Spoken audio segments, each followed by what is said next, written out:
J'ai un plié X-Based, Fluid et Flow.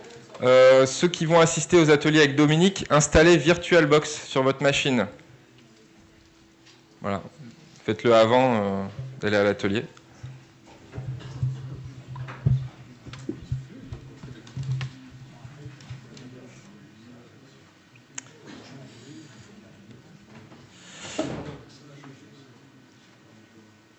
Bien, donc bonjour à tous. Donc, comme l'a dit Cyril, je suis un petit nouveau dans la communauté. Donc, je vais être ici pour vous présenter, comme on en a entendu parler depuis hier, un petit peu Fluid, un thème de templating de typo 3. Donc, bon, avant d'entrer dans les détails de Fluid, vu que peu ici me connaissent, je vais me présenter un petit peu plus en détail. Donc, je m'appelle Romain Canon. Cette photo me décrit particulièrement bien. J'ai 22 ans, donc un petit peu jeune pour le milieu, mais je m'adapte comme je peux. Je suis développeur PHP.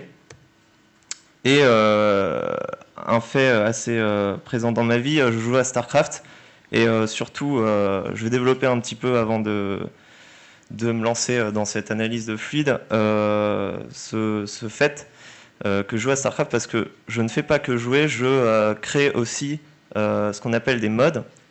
Donc je fais partie d'une communauté qui est un petit peu basée sur ce qu'on pourrait considérer comme de l'open source, où chacun crée du contenu, des jeux en fait tout simplement, qui seront implémentés directement dans le jeu StarCraft.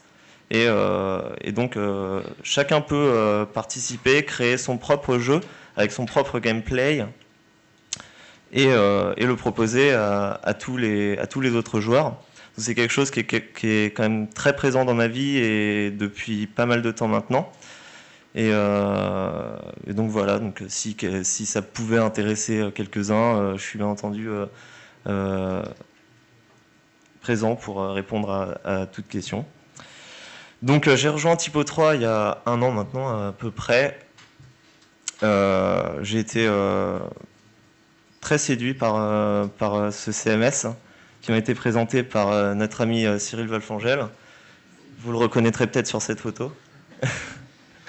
Donc Cyril qui m'a vraiment bien appris les fonctionnements de base de Typo 3, et j'avais eu une expérience assez rapide de Drupal un an avant, et disons que Typo 3 m'a beaucoup plus vite séduit et a même contribué à me faire entrer dans la vie active un peu plus tôt que ce que j'avais prévu. Donc pour repasser à Fluid, donc je vais découper cette conférence en plusieurs étapes, bien entendu. Donc avec au début un rappel sur le template, qu'est-ce que c'est, et le générateur de templates qui englobe justement et qui va lire ces templates. Ensuite, une analyse un peu plus approfondie de Fluid, et une présentation de FedEx.net que certains ici connaissent a priori, qui est un site regroupant pas mal de fonctionnalités qui s'ajoutent à Fluid et donc qui permettent de rendre le système de templating beaucoup plus puissant que ce qu'il n'est actuellement. Pour un peu illustrer tout ça, je vous montrerai un exemple assez simple pour... voilà. Et bien entendu, à la fin, conclusion et questions, comme à l'habitude de tout le monde. Donc alors, un template, pour un peu initier la chose, qu'est-ce que c'est et à quoi ça sert? Parce qu'après tout, c'est la base de Fluid. En fait, ça va servir à avoir un rendu visuel sur une page web, parce que bien entendu, une page web, c'est des blocs, c'est du texte, c'est des images, mais derrière tout ça, c'est que du texte en fait. Du texte, du HTML, comme tout le monde ici a dû en voir à un moment ou à un autre. Et le template va permettre de charger des contenus dynamiquement. Donc sur un modèle de site web totalement statique, avec des textes qui ne changeraient pas, des images complètement statiques, on va justement essayer de modifier ces contenus dynamiquement comme on le souhaite.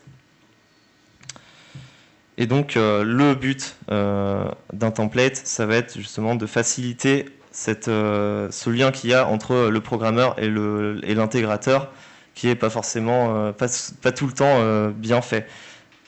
Et cette notion de template a grandement amélioré les choses, ça c'est clair. Donc les templates, on écrit des templates, on les publie, et ces templates sont lus par des générateurs de templates. Donc ce système va parcourir tout le template, va reconnaître des marqueurs, des variables, des choses qu'il va falloir changer et qui seront justement dynamiques et qui vont permettre à notre site de changer de contenu selon la page sur laquelle on se trouve. Mais ça va également plus loin et ça va nous proposer des systèmes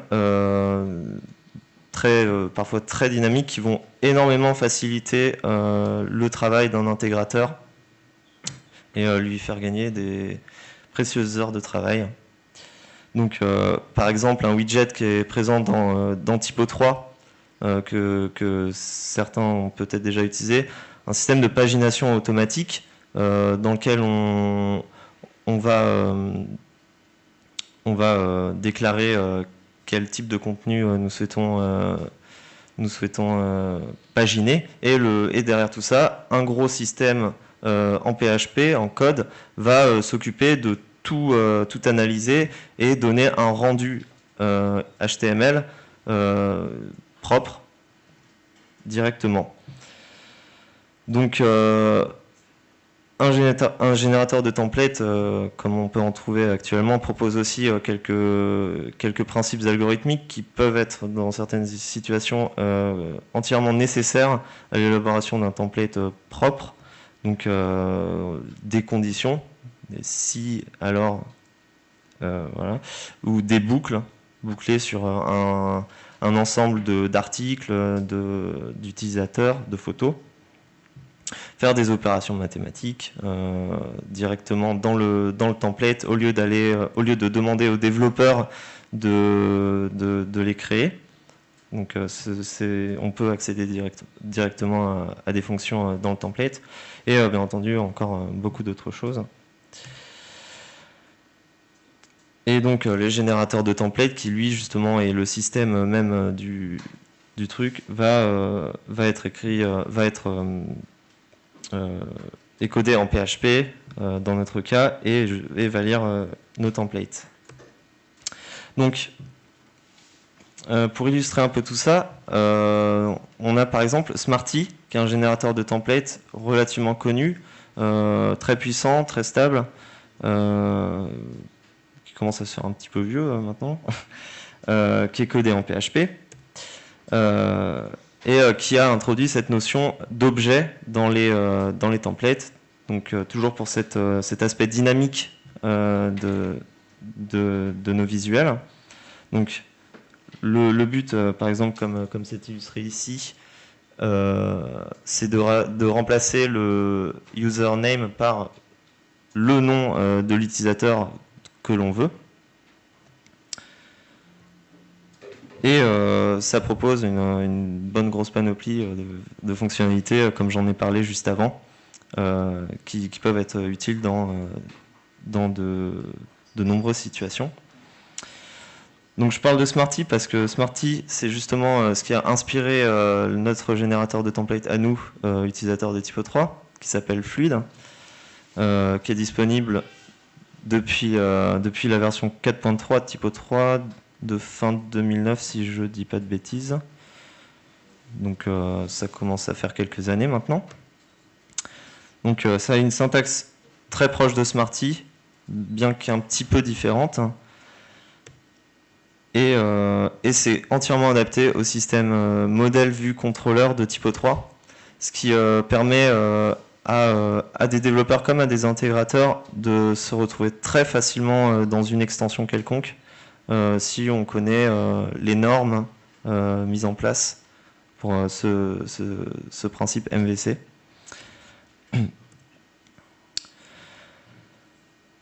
Donc Fluid. Alors Fluid, c'est pas arrivé tout de suite au début de Typo 3.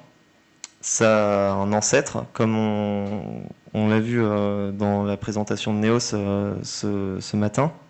Donc ce principe tout simple qui était présent avant Fluid, c'était un système de marqueurs tout simplement. Donc des marqueurs qui sont découpés grâce à des triples dièses. Donc on voit encore beaucoup d'extensions actuellement qui utilisent ce système. Comme on le voit ici, username, bien entendu, ça va être remplacé dans notre template par le nom de l'utilisateur sur lequel on travaille. Donc on peut remplacer un peu n'importe quoi, n'importe où. Par exemple, un lien pour la cible d'un lien. Et on a également un principe algorithmique qui est présent, et bien heureusement, qui nous permet de boucler sur des objets. Donc comme je disais tout à l'heure, par exemple des utilisateurs, des photos, des articles. Donc ça permet à l'intégrateur de se repérer un peu plus facilement dans son code. Il verra qu'ici il y aura une boucle, donc il y aura une possibilité de plusieurs éléments qui seront imbriqués au sein de cette boucle. Et c'est un peu tout, malheureusement, ce que nous propose cet ancien système, qui reste simple. Donc c'est clair que c'est un avantage universel. On comprend ça en 5 minutes. Je pense que n'importe qui comprendra directement comment ça fonctionne. Tant qu'on lui donne une liste des marqueurs utilisés et disponibles dans son template, il trouvera facilement où mettre ce marqueur. Mais quand on compare à Fluid, que je présenterai juste après, on trouve pas mal d'inconvénients. C'est très peu flexible et dynamique. On peut remplacer du contenu, certes, mais on ne peut pas vraiment agir dessus, agir en fonction de quoi, des conditions, tout simplement.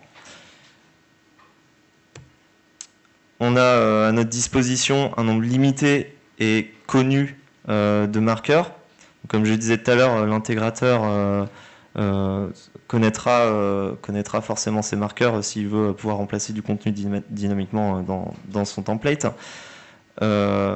Mais rajouter un marqueur, par exemple un utilisateur, si on veut pouvoir lui associer à un moment ou à un autre un Twitter, par exemple, Twitter qui aurait pu ne pas exister à la création même du template, on va devoir demander directement au développeur PHP d'aller dans l'extension et de rajouter ce marqueur-là pour que l'intégrateur après puisse l'utiliser.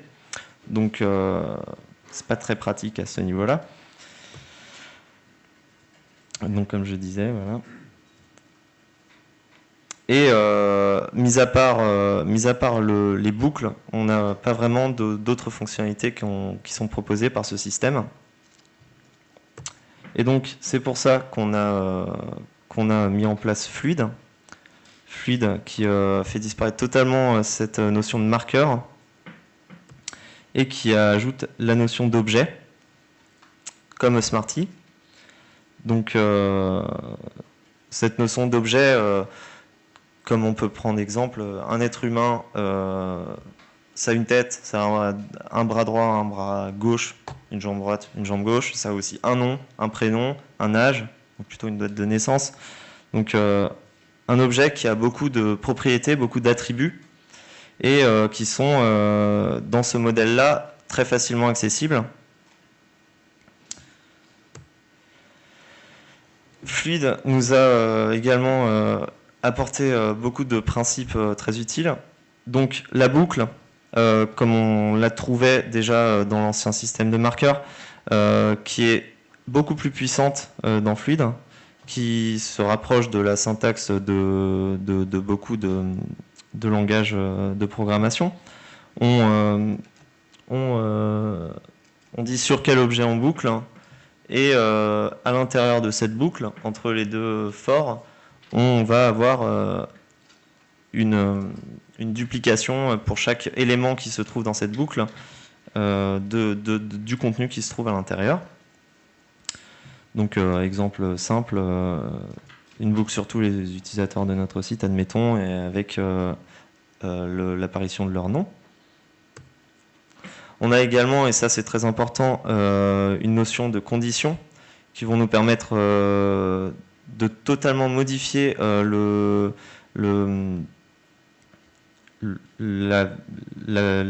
vue de notre template lorsqu'elle sera générée en fonction de certains critères qui sont illimités. Ça dépend totalement de l'utilisation qu'on souhaite en faire.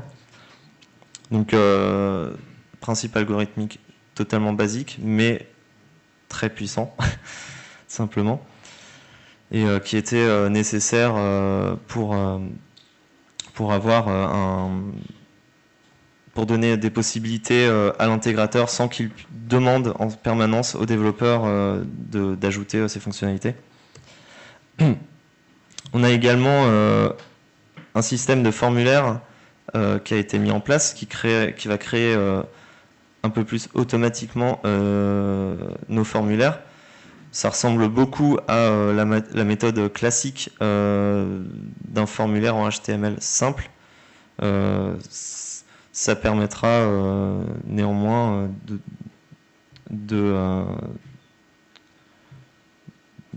rajouter certaines fonctionnalités. Sur le coup, je n'ai pas vraiment d'exemple. Un système d'image qui permettra, là par exemple, de très facilement redimensionner des images en fonction de certains critères. On peut vouloir afficher la photo d'un utilisateur et la redimensionner avec une hauteur ou une largeur maximale. Donc le redimensionnement sera automatique sans pour autant modifier les proportions de l'image.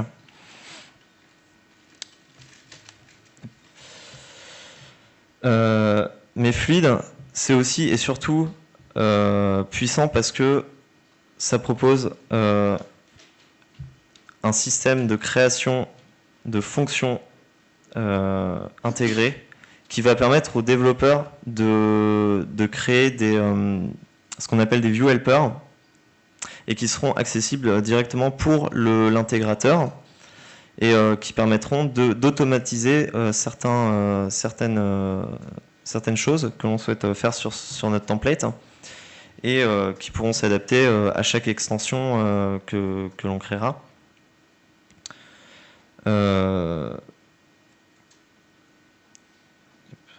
Donc à savoir que à présent toutes les fonctionnalités qui sont utilisables par l'intégrateur dans le template en Fluid sont des view helpers qui ont été créés pour Typo3 directement et qui reprennent le même principe qu'un view helper que n'importe quel développeur pourra alors créer. Alors, sous quelle forme ça se présente vraiment Fluid? Ça se présente sous forme XML, ce qui permet de s'intégrer facilement à la structure d'un template en HTML. On ne s'y perd pas vraiment. Donc, cette écriture XML, mais qui peut aussi être mise en forme inline, comme on l'appelle. Et donc, ce qu'on voit en jaune ici, et qui permettra donc de faire des appels à Fluid imbriqués. Et donc là, on le voit, on a deux fonctions qui font appel à Fluid. Cette fonction image, cette fonction URI, ressources, qui va nous permettre notamment pour cette deuxième, d'aller chercher le chemin direct d'une image sur le serveur en fonction de son nom. Donc voilà pour cette présentation de Fluid. Alors, à savoir qu'actuellement, Fluid, c'est très puissant, c'est très intéressant, mais malheureusement, ça ne propose pas énormément, en tout cas pas assez de view helper pour permettre à l'intégrateur de faire absolument tout ce qu'il veut directement. Il manque énormément de fonctions toutes simples que n'importe qui pourrait utiliser dans n'importe quelle situation. Et face à ça, on a une personne qui s'est intéressée au problème, CloseView, et qui a commencé à créer sa propre panoplie de view helpers qui vont, d'ici quelques mois, peut-être quelques années, sûrement aider énormément de gens, énormément d'intégrateurs Typo 3. Donc il a créé FedEx.net qui regroupe tous ces view helpers. Donc on peut y retrouver la liste et avoir beaucoup de détails sur l'utilisation de chaque view helper. Donc justement, au lieu de rester sur la présentation, on va aller faire un petit tour sur ce site. Ce sera tout simplement plus simple. Donc FedEx, ça ressemble à ça. C'est un site déjà... Pardon ? Oups.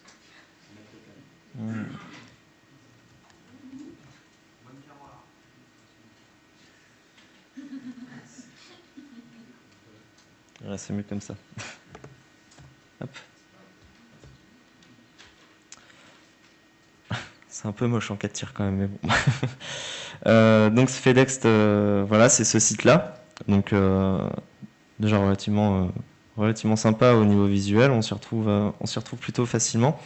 C'est un site qui est vraiment beaucoup tenu à jour. On retrouve des news assez souvent, assez détaillés, et qui expliquent vraiment les plans d'avenir de CloseView, comment il voit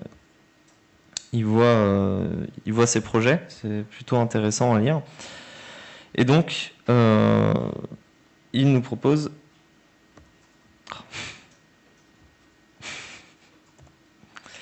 une panoplie assez monstrueuse de view helper. Donc, pour se faire une idée, on peut retrouver ici le nombre de view helper total qui sont actuellement intégrés dans le cœur de Typo 3 donc, sur Fluid. On voit qu'il y en a 73. Et CloseView, via différentes extensions, différents packages de view helper, va nous en proposer énormément plus. Donc, petit tour rapide, on a Dialog qu'on propose déjà 13, c'est toujours ça. Et là, boum, on passe à Fed, on a déjà 226 view helper en plus disponibles, qui peuvent permettre à tout moment de faciliter la vie d'un intégrateur. Fluid Widget, Fluid Backend, et surtout aussi Flux 50, encore 11, et VHS qui est très utile, qui nous en propose encore 172. Donc j'ai pas fait le compte au total, mais ça rapporte énormément de view helper. Et il y en a, enfin, j'ai pas eu l'utilité toute, bien entendu, vu que de toute manière, je ne suis qu'un modeste développeur PHP de base. Mais c'est bien utile dans certaines situations.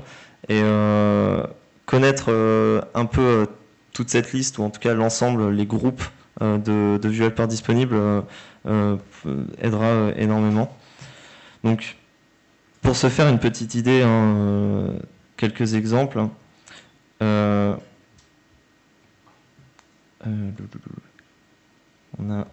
On a par exemple ici, donc dans VHS, dans ce groupe média, on trouve par exemple, voilà, très bateau, j'ai envie de dire, un view helper YouTube qui va nous permettre tout simplement d'intégrer une vidéo YouTube dans notre template.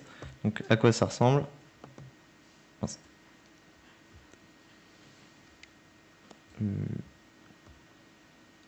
Voilà, donc ça ressemble à ça.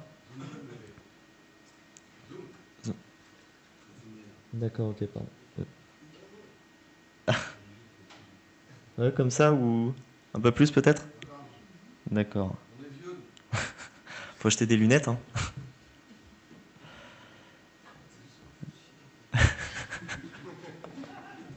Est-ce que j'ai le droit de me plaindre de là où je suis?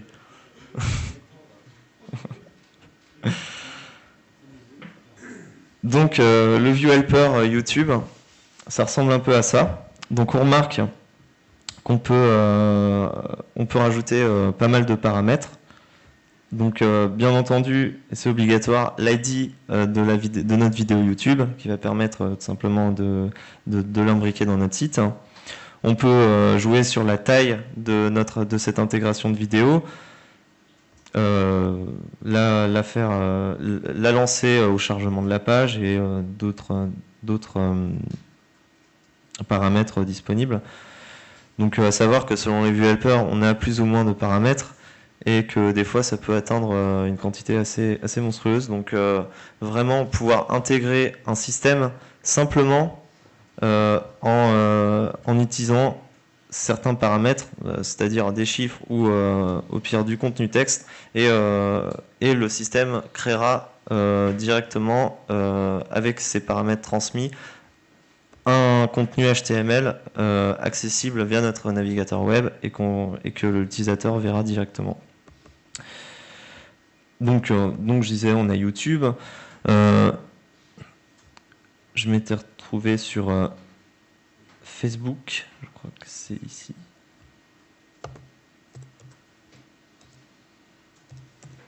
Voilà, donc les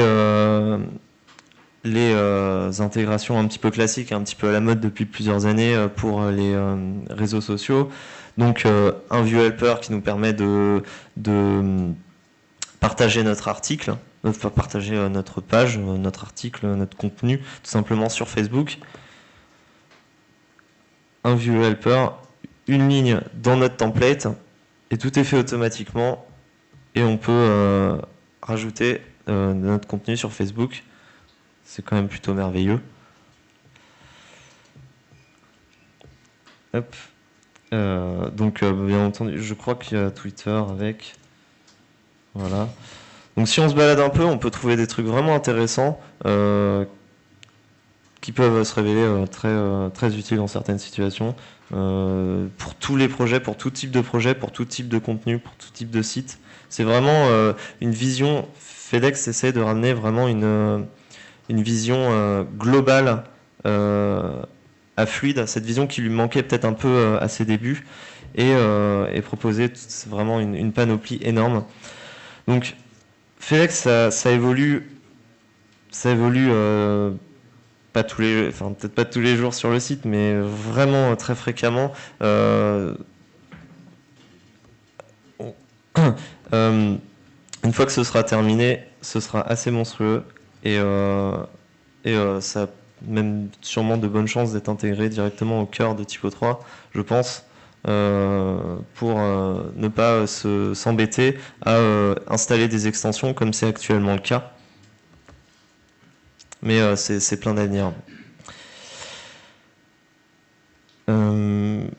Donc, pour faire un petit peu un tour un petit peu plus complet du site, on a une page qui explique comment installer facilement toute cette panoplie de packages.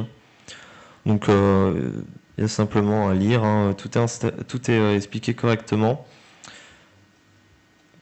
Et on peut retrouver pas mal d'explications sur le rôle de tel ou tel groupe de View Helper. Et on trouve aussi... En 4 tiers, ça va peut-être pas le faire. Bon, on peut trouver un gros exemple de template dans lequel on retrouve plusieurs View Helper créés par Klaus et avec une fenêtre qui nous explique vraiment en détail à quoi ça sert, comment ça marche et dans quel cas on peut l'utiliser. Donc pour ceux qui seraient vraiment intéressés, je vous invite à faire un tour sur fedex.net.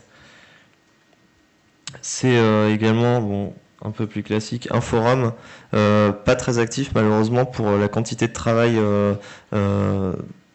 produite par CloseView, une communauté pas énorme,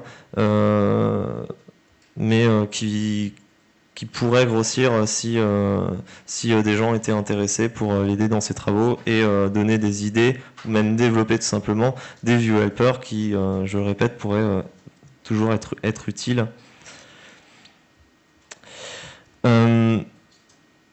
Alors, CloseView fait ça absolument gratuitement, bien entendu, comme à l'habitude dans cette communauté de Typo 3.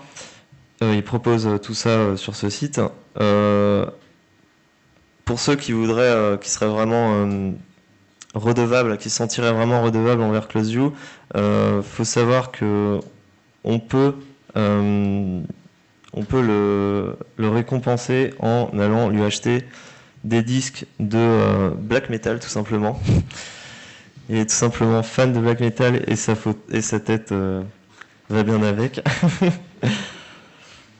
Donc ceux qui voudraient vraiment, qui seraient vraiment intéressés et qui utiliseraient beaucoup ces view helpers, vous pouvez aller lui acheter ces CD en guise de récompense.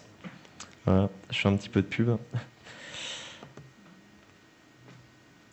Donc voilà, Fedex, gros avenir, grosse amélioration de fluide.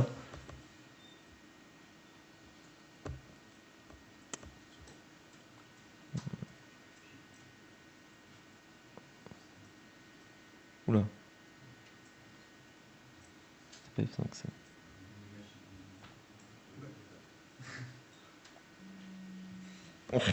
Superbe. Bon, la suite Office 2013. Pas encore très...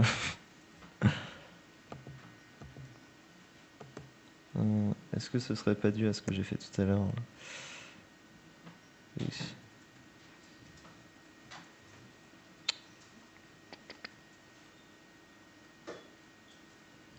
Petit problème technique.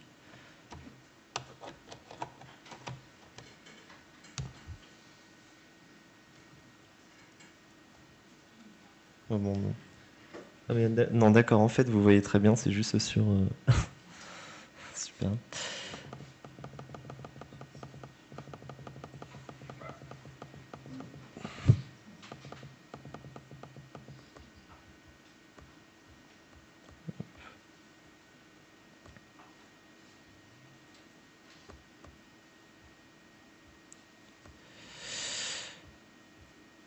Donc, pour illustrer un petit peu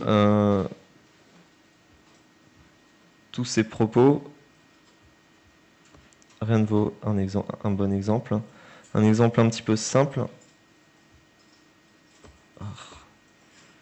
Un exemple un petit peu simple qui va consister tout simplement à boucler sur une liste d'utilisateurs. Donc, admettons que l'on veuille un rendu dans un tableau d'une liste donnée d'utilisateurs. Donc on voudrait pouvoir afficher sa photo, son nom, son site et une vidéo de présentation, admettons, YouTube. Chute au fond là. Donc en fait on va voir un petit peu comment ça se passerait d'abord avec l'ancien système de marqueurs. Donc déjà premièrement un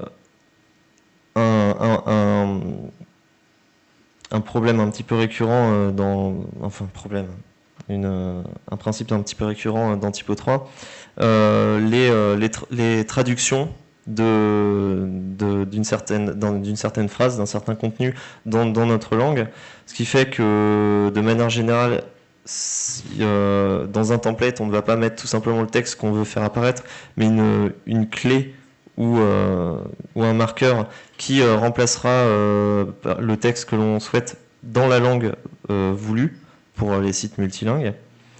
Donc c'est pour ça qu'ici, on a des marqueurs qui contiendront, qui auront comme valeur, et ce sera géré par le développeur, la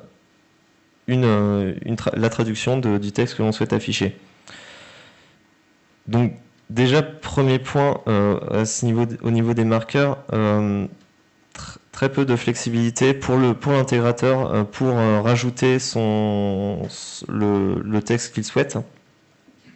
C'est un marqueur, et si on veut le modifier, si on veut changer la clé du contenu, ça devra passer par le développeur. Donc ensuite, ce user loop qui nous fait rentrer dans une boucle sur tous les utilisateurs que l'on souhaite voir. On va avoir un marqueur qui contiendra leur photo, un qui contiendra leur nom, un qui contiendra leur site, et exemple concret, l'ID de la vidéo YouTube. Alors, dans cette situation, on peut se retrouver face à quelque chose d'assez gênant. Admettons qu'un des utilisateurs n'ait tout simplement pas de vidéo de présentation, donc un user vidéo ID vide. Ça pose problème dans cette situation où justement on aura un contenu vide, donc potentiellement un problème sur le site. Alors, en y réfléchissant, quelles seraient les solutions à apporter à ça? C'est soit tout simplement le marqueur user vidéo sans le ID contiendrait la totalité de la balise HTML iframe et serait donné par le développeur. Et le développeur, si la vidéo d'un utilisateur est vide, ne met rien dans ce marqueur, et auquel cas on ne montre rien dans notre tableau à cette cellule-là.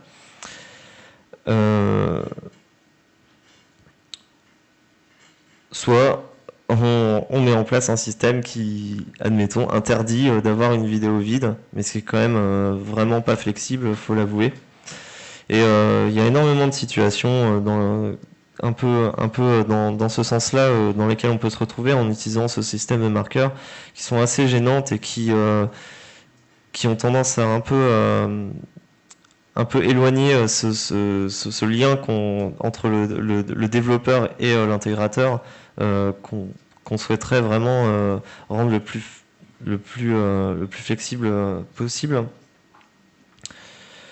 Donc voilà, petit exemple avec des marqueurs.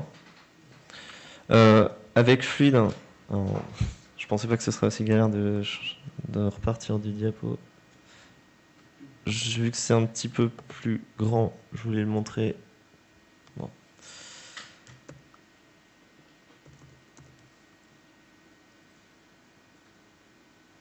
Voilà.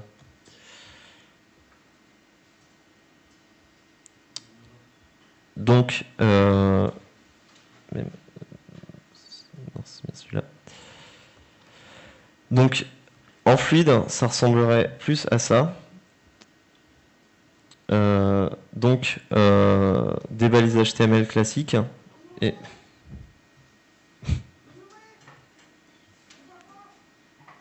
oui.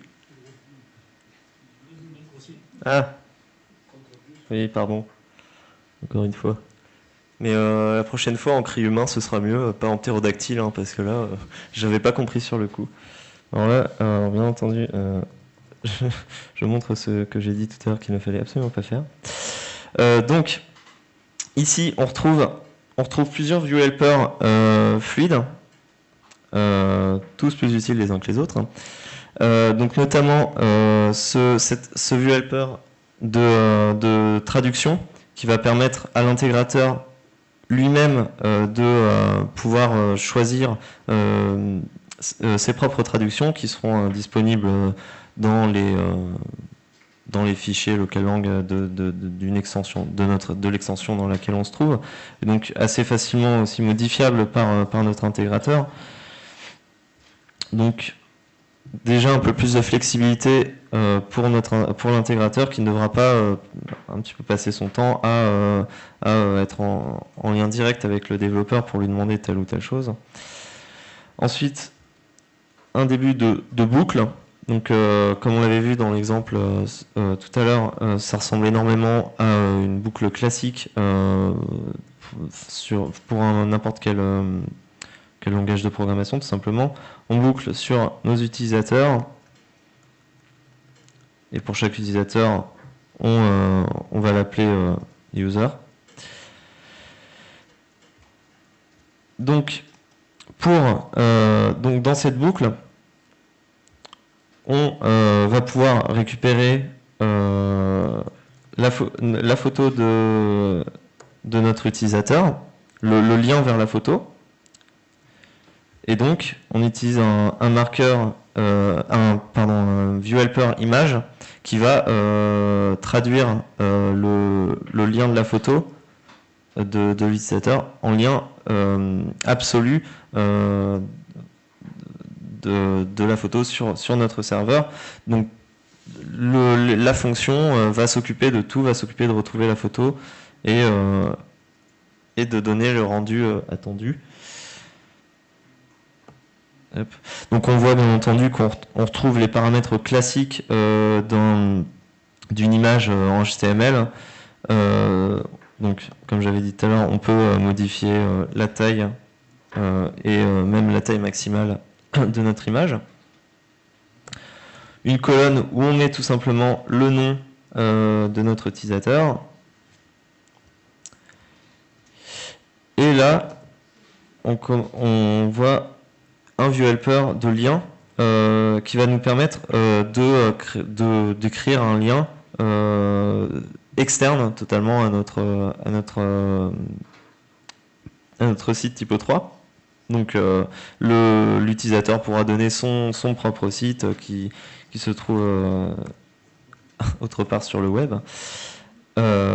À savoir qu'on peut aussi également justement, et ce serait plus intérêt des view helpers de liens, on peut faire des liens beaucoup plus facilement dans notre site en interne avec certains paramètres comme par exemple un UID de page. On met juste l'UID de notre page et le système va s'occuper de créer la balise HTML de rendu automatiquement, alors que nous on aura juste à écrire, à renseigner l'UID de la page sur laquelle on souhaite pointer. Donc ensuite, un petit exemple justement de la situation dans laquelle on pourrait se retrouver, qui serait assez gênante dans des marqueurs, en utilisant des marqueurs. On ne souhaite pas afficher de vidéo YouTube s'il n'y a pas de lien vers une vidéo YouTube, bien entendu. Et pour ça, c'est tout simple. On fait une condition sur le contenu du lien YouTube de notre utilisateur. Si ce lien existe, alors on crée le contenu HTML de rendu de vidéo YouTube classique. Donc voilà. Fin de la boucle, fin du table.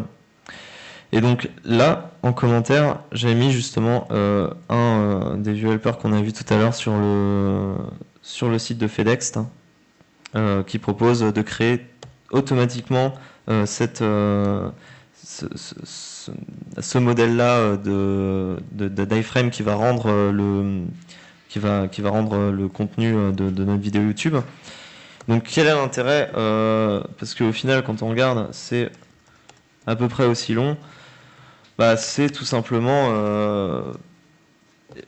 si un jour YouTube décide de changer le modèle vous voyez bien le curseur, de changer le modèle, admettons, embed qui devient quelque chose d'autre, et ben, au lieu, nous, si on avait utilisé cette partie de code classique, d'aller modifier dans nos templates un peu partout ce embed, et ben, on utilise le view helper fourni par VHS, le package VHS qui est disponible sur FedEx, et qui lui, après une mise à jour, s'occupera automatiquement de modifier cette information qui aurait changé. Donc voilà pour cet exemple. Est-ce qu'il y a des questions sur cet exemple avant que je ferme? Ouais. La requête en amont, est-ce qu'elle doit être obligatoirement réalisée avec des outils tels que XBase? Parce que j'imagine qu'il faut envoyer un objet structuré pour récupérer toutes ces propriétés, user YouTube, user photo, user name, etc. Est-ce que ça peut être couplé avec des manières plus anciennes de développement, etc. Alors, bah, ça peut.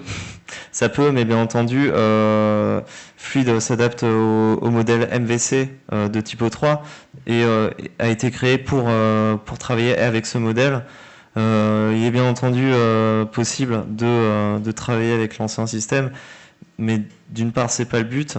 D'autre part, ce serait limite se compliquer la vie, tout simplement. Et voilà, tout simplement. Et si on passe un objet...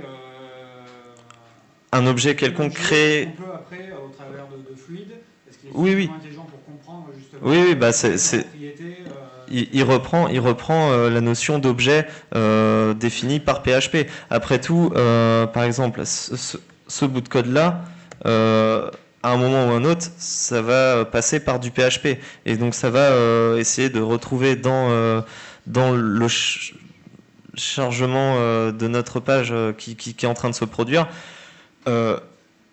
ça va pointer sur notre variable user sa propriété nom. Donc bien entendu,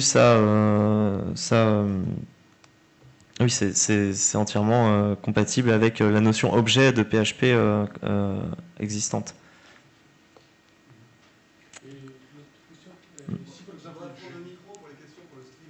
Ah oui.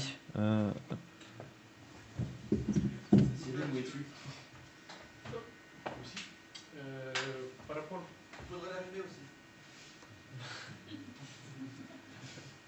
Pardon. Test. 1, 2, 3. J'entends pas, ça va? Ouais, c'est bon. Ok. Donc, juste une question. Est-ce qu'on peut appliquer les manières transversales sur toutes les variables de procédure de transformation via TypoScript, genre stdwrap, si on veut par exemple que username, avant qu'il est pris en compte par Fluid, par exemple, intégrateur Typo 3, il puisse faire différentes manipulations avec les codes qui étaient fournis par PHP. Alors,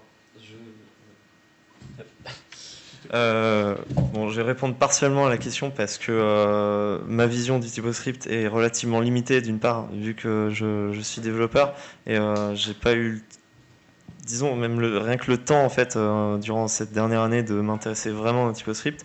Néanmoins, on peut agir via Fluid avec du TypoScript. On s'est retrouvé dans une situation à un moment où on devait agir comme ça. Donc on peut interagir. À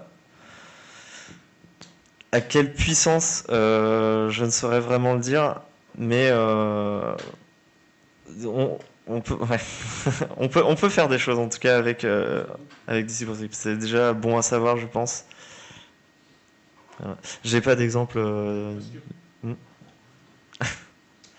Parce que parfois pour l'intégrateur, c'est difficile d'entrer dans des modèles XBase, modèles de développement objet, ouais. Mais par contre TypoScript reste relativement quelque chose habituel parce que c'est comme dans Typo 3, 4.2, 4.3, 4.4.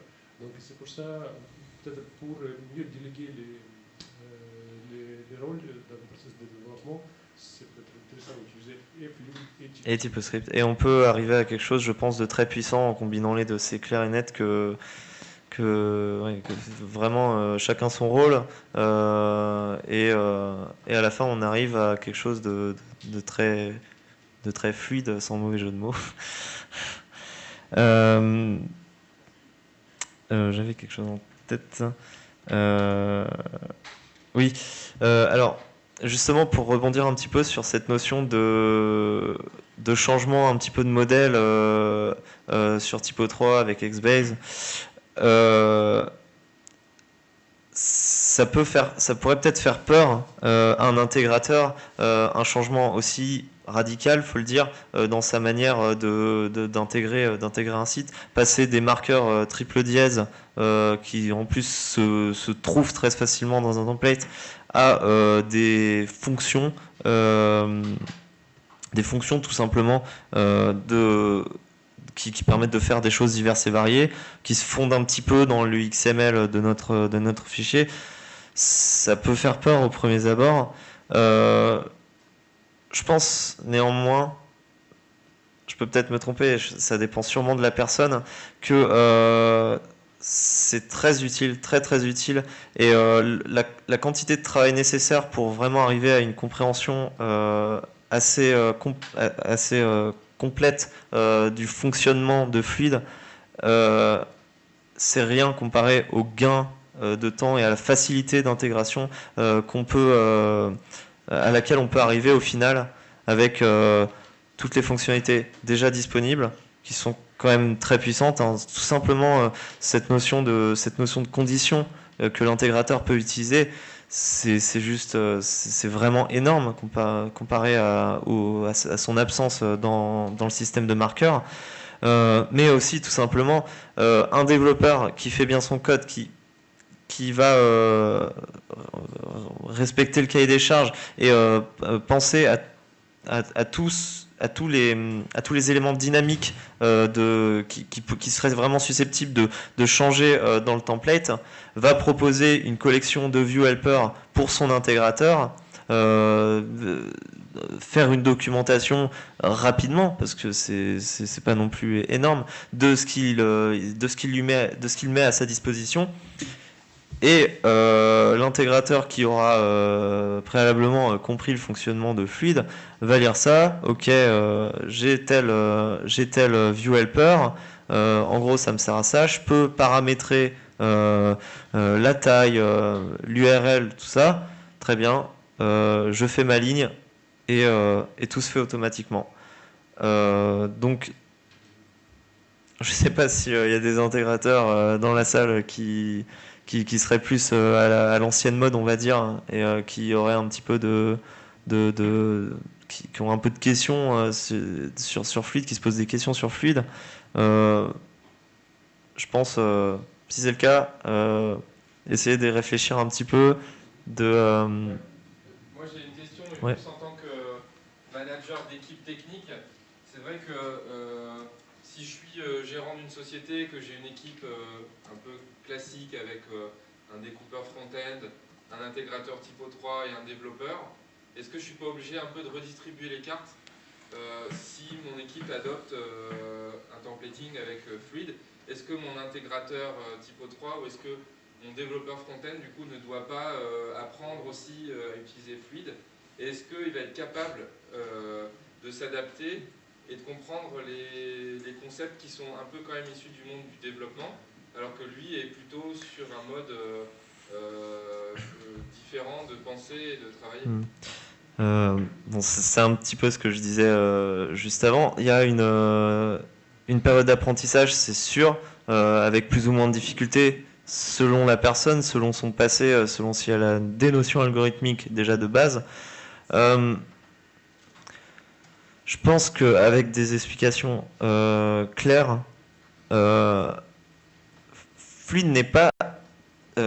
Fluid en lui-même n'est pas si puissant que ça. Donc avec des explications claires, on peut vraiment faire comprendre à un intégrateur comment ça fonctionne. Ensuite, c'est qu'une notion de connaissance de ViewHelper et des paramètres que l'on peut prendre en compte. C'est pas quelque chose non plus de super dur à assimiler, que si je mets 150 au lieu de 100 pixels dans la taille de mon image, ça va la changer. C'est un peu le même principe pour tous les paramètres. Alors est-ce que du coup, est-ce que le développeur front-end va pas prendre un peu la place ou le rôle en tout cas de l'intégrateur Typo 3, puisque là, est-ce qu'on peut pas du coup plutôt réserver la place de l'intégrateur Typo 3 vraiment à l'expertise des modules et aux choses complexes, et du coup demander au développeur front-end directement de conceptualiser en même temps l'intégration dans son template? Je pense que là, on a la possibilité de le faire, quoi, avec, Oui et non, on va dire que d'une part, ça dépendra des cas dans lesquels on se retrouvera. TypoScript aura toujours son utilité de toute manière et ne pourrait pas être remplacé entièrement par Fluid, c'est clair, parce que cette possibilité de pouvoir administrer en back-end et non sur des fichiers certains paramètres, voilà, c'est existant, ça ne sera pas remplacé par Fluid.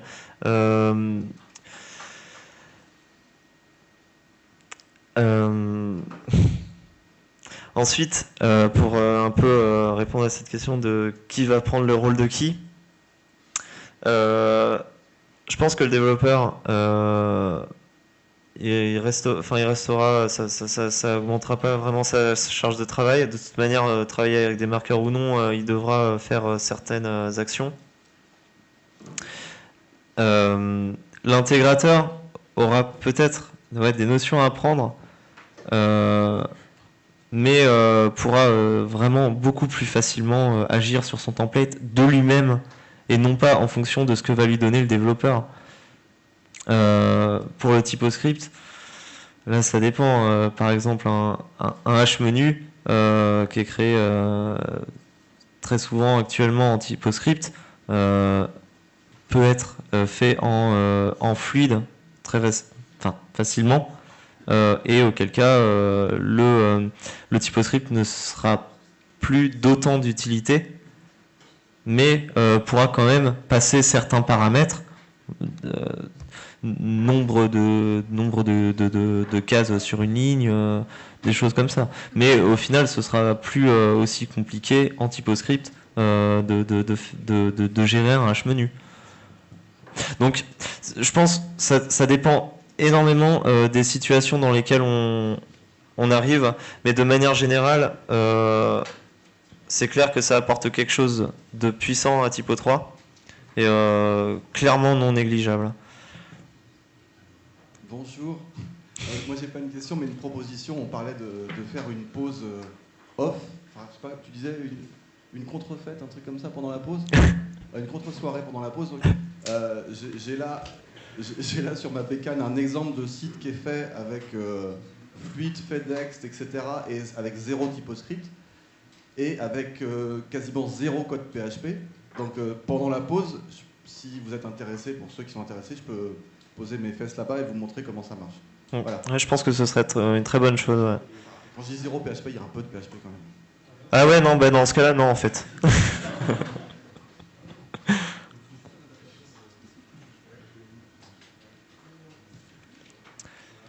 Est-ce qu'il y a d'autres questions?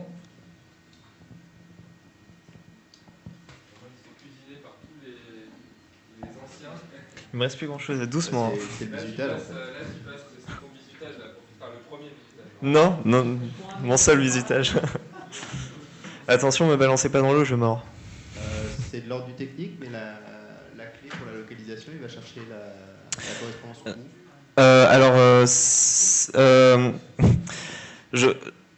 Je crois, je vais pas m'avancer non plus trop, mais que c'est géré,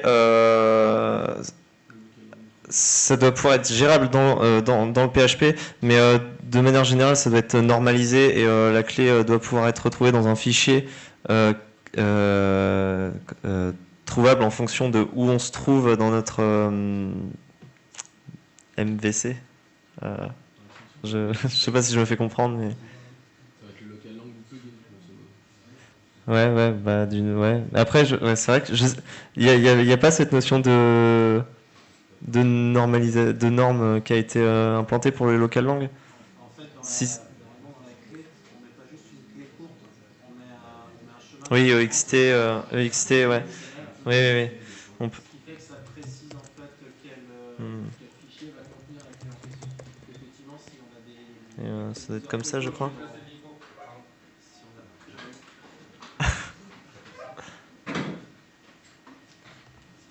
En fait, allô?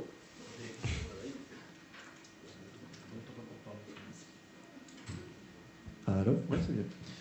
En fait, au niveau de la clé, effectivement, si on avait la clé user photo qui était utilisée dans une dizaine d'extensions, quel fichier XML on irait chercher à ce moment-là?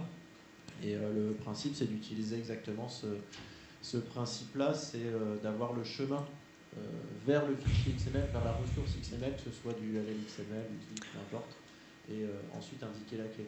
Donc c'est très très proche de ce qu'on a quand on fait des appels à PI, get LL, XML, enfin get LL. C'est le même principe.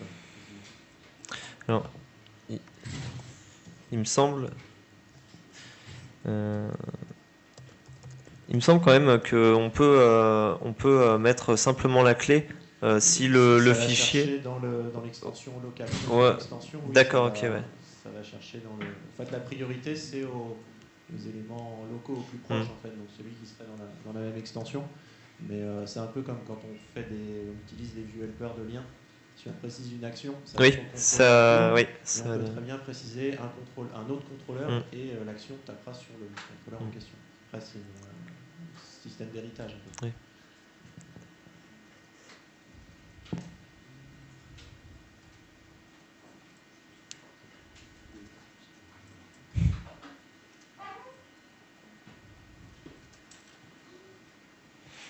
Donc, bon, si, il y a quelque chose là. Ah oui, d'accord, j'avais pas vu.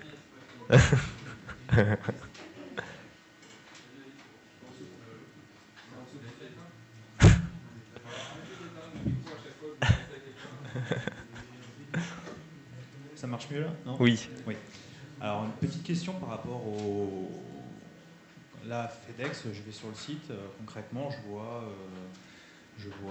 Flux, VHS, Fed. Donc, j'ai déjà été sur le TER quand même, j'ai déjà travaillé un petit peu avec. J'ai vu que c'était différents plugins. Alors aujourd'hui, je voudrais bien avoir peut-être une explication par quelqu'un.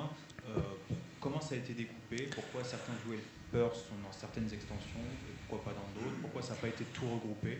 Est-ce qu'il y a des fonctionnalités? Il y a un tableau très clair, enfin non pas clair mais, qui est au plus simple qui peut être étant donné le panel d'extensions, enfin c'est une petite nébuleuse d'extensions qui mériterait à mon sens d'être intégrée dans le corps sous peu. Tu peux la retrouver Romain là sur le site. Si tu vas sur Overview.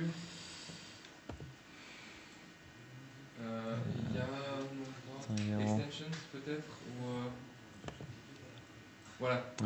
Oui, c'est vrai que là j'aurais tu as dû le l'explication en fait du diagramme des interdépendances de toutes les extensions de la famille Fed. Et donc en fait il y en a qui servent à voilà, c'est bon, t'es calmé là. Ça va? Mange. Donc en fait il y en a qui servent à étendre la capacité du TCA donc pour faire des flexforms. Il y en a qui servent à créer des modules back-end. Il y en a qui servent à étendre les view helpers de Fluid. Et ensuite, ça, ce sont des extensions qui ont été développées par Klaus, qui utilisent en fait les dépendances de la galaxie FedEx. Flux. Alors, Dialogue, c'est une extension de chat et de forum qui est certainement, à mon sens, la plus puissante aujourd'hui de Typo 3, mais qui est méconnue. Donc testez-la, vous allez voir, ça envoie du pâté et pourtant c'est pas très utilisé et c'est hyper moderne. Autant au niveau de l'inscription des utilisateurs que de la méthode d'affichage et en plus tout affiché en Twitter Bootstrap, donc hautement configurable et très joli à déployer même comme ça from scratch. Et vous avez Notify aussi, je sais plus ce qu'elle fait celle-là, regardez. Je crois que c'est juste des notifications, quoi, un système de notification. Système de notification tout simple. Hein. Enfin, tout simple.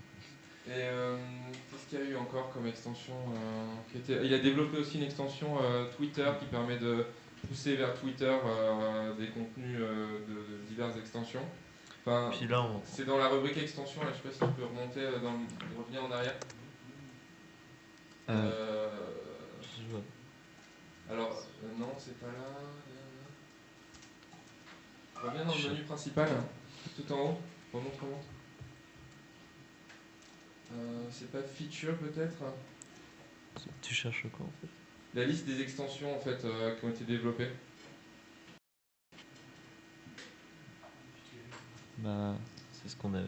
Donc Getting Started, vous me dites là, j'entends. Ouais, donc vas-y, reviens dans Getting Started.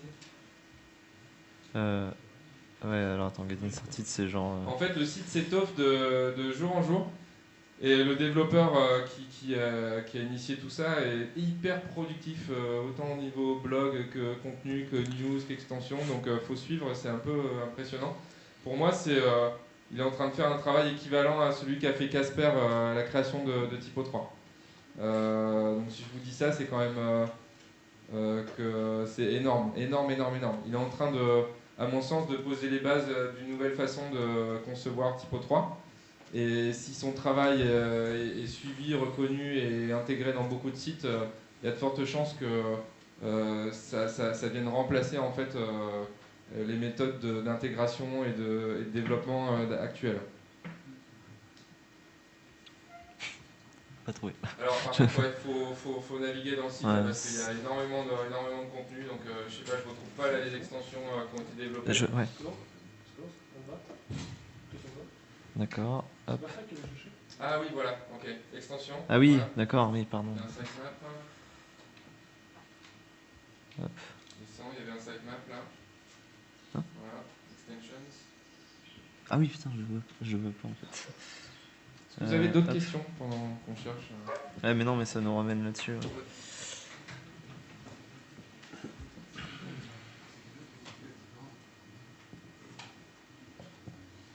Simplement, moi, je me demandais par rapport à Fluid, l'intégration dans les différentes versions de Typo 3. Parce que là, je vois que ça parle pas mal dans la doc du Typo 3 en 6. Oui. Déjà, est-ce que c'est bien compatible avec toutes les versions de Typo 3, notamment avec le 7? Et puis après, par rapport à Fluid, c'est 4.3. FedEx, ça devient un peu plus compliqué. Ouais, bon, de toute façon, 4.3... FedEx, là, ça commence à devenir un petit peu plus à prendre avec des pincettes. 4.6, 4.7, tout ça, ça fonctionne sans problème. Et 4.5, je crois... VHS, je crois que ça, y a genre aucun souci dessus. Et ouais, bon, non, bah, ouais, peut-être, mais c'est encore en cours de développement. Voilà. Et par rapport à Neos. Alors, qu'est-ce que on va partir en fait maintenant sur des développements, enfin deux méthodes de développement différents ou ça va être intégré? Mais fluide, ça reste fluide hein, dans Neos. Si on sait développer avec du fluide en 4.7, si le jour on passe en Neos, ça va. Ouais.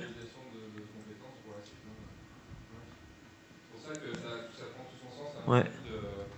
De migrer tout de suite des marqueurs vers. Et vu que Fluid manquait quand même cruellement de view helper, là on a vraiment la réponse. Il faut se dire quand même que ce mec-là, à lui tout seul, il a créé autant deux fois plus même de view helper que toute la core team.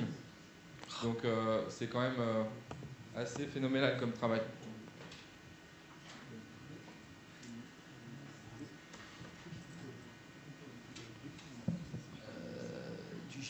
Par habitude, on a d'habitude, on va faire typiquement quand on implémente un site, on va passer par la phase des menus. La phase des menus, on a l'habitude de l'implémenter. La phase quoi? Pardon? Les menus, tout ce qui est menu. D'accord, oui. Dans le site, on va la passer habituellement H-menu, T-menu, etc. Est-ce qu'on recommande plutôt maintenant de dire bon, essayez de plus utiliser les menus et passer maintenant sur Fluid, ce sera beaucoup plus simple pour vous? C'est un petit peu ça le message qui est passé, ou est-ce que c'est encore on dit bon, faites comme ça vous arrange?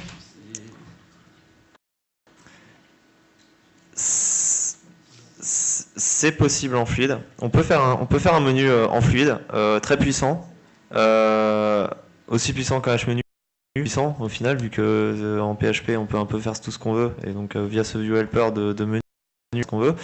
J'ai pas creusé les view helpers, mais il y a des view helpers déjà. Je suis tombé là-dessus. Alors, moi, je me souviens plus lequel c'était, Guillaume. Ça te dit? Ouais, enfin, on est tombé, oui, sur un view helper de menu. C'est énorme. Enfin, énorme. C'est bien gros, mais quand on veut l'intégrer, ça prend une ligne. D'accord. Voilà. Ouais, bah, voilà, ça commence. En même temps, c'est vrai que c'est une des utilisations les plus logiques au final de fluide actuellement. Donc, c'est normal que ça existe.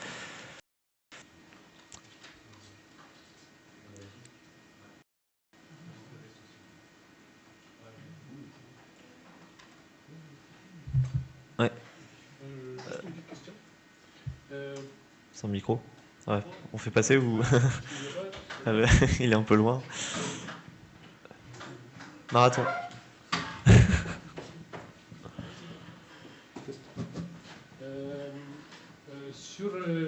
Parce que si on a un site qui est bien complexe, avec, imaginons, des commandes, plein de widgets, tout un flux, imaginons que les données sont aussi compliquées, il y a des données imbriquées, tout ça. Je me pose une question, est-ce qu'il y en a des méthodes pour identifier vite fait les fichiers qui correspondent à telle ou telle variable qu'on voit sur l'écran? Je rappelle que Drupal et Magento, par exemple, ils proposent des outils comme ça qui tu actives sur le devant et après en front tu as survol et il t'affiche où exactement quel fichier a généré telle ou telle partie. Alors, d'une part, bon, c'est un petit peu plus technique qu'on va dire. Les fichiers de template respectent le standard MVC mis en place par Typo 3, pour Typo 3. D'une part, c'est assez facile de se retrouver dans des vues, enfin, savoir pour dans une page, une action sur un objet, retrouver facilement le fichier dans lequel on pourra modifier ce petit bout de visuel, au final, ce template. C'était plutôt clair? Ouais, pardon. Et ensuite, il est possible d'intégrer d'autres fichiers à la volée de templates qu'on voudrait intégrer comme ça, ce qui est moins normé, mais voilà. Alors après, retrouver, on peut retrouver à la main le template que l'on souhaite retrouver, avec le modèle MVC, on peut s'y retrouver assez facilement, en tout cas déjà beaucoup plus facilement que l'ancienne méthode. Après, je suis pas sûr d'avoir vraiment compris cette façon qu'ils ont sur Drupal, mais de se retrouver. Avec les grandes qualités des gabarits, avec plusieurs fichiers, sur les grands sites, je ne parle pas des petits blogs, des trucs comme ça. Sur les grands sites, oui. Si c'est rouge. Non. Sur les grands sites, parfois, on a cette nécessité. Peut-être, dans une première vision, on pense, c'est MVC, c'est propre, on n'a pas besoin d'outils. Mais parfois, oui. Parfois, quand il y a sous-gabarit, etc., j'ai perdu le nom, j'arrive plus. D'accord, ok. Alors, ouais. Enfin, il y a un outil d'inclusion j'ai perdu le nom. D'inspection des gabarits. Ah, d'accord, donc directement en front-end en fait. Oui. Ah, pardon, j'avais pas compris. Désolé, ouais. Bah oui, non, ça, non, pas à ma connaissance et ça m'étonnerait grandement, non. Ouais. D'accord. Pardon? Ouais. Je vous propose de continuer les discussions dans la grande salle. On va passer à la pause café. Il y a donc, pour ceux qui veulent profiter encore de la présence de Christian Müller, allez tout de suite le voir et il va peut-être pouvoir vous montrer des petits trucs en plus. J'aimerais beaucoup qu'on remercie Romain pour son investissement. Merci. Merci à vous. Et puis donc je vous invite à rejoindre la grande salle et à garder votre niveau de glycémie constant pendant tout l'après-midi. Ah oui, alors viens prendre la place, ceux qui veulent revenir tout de suite là dans 2 minutes et regarder des petites choses en plus, c'est tout à fait faisable.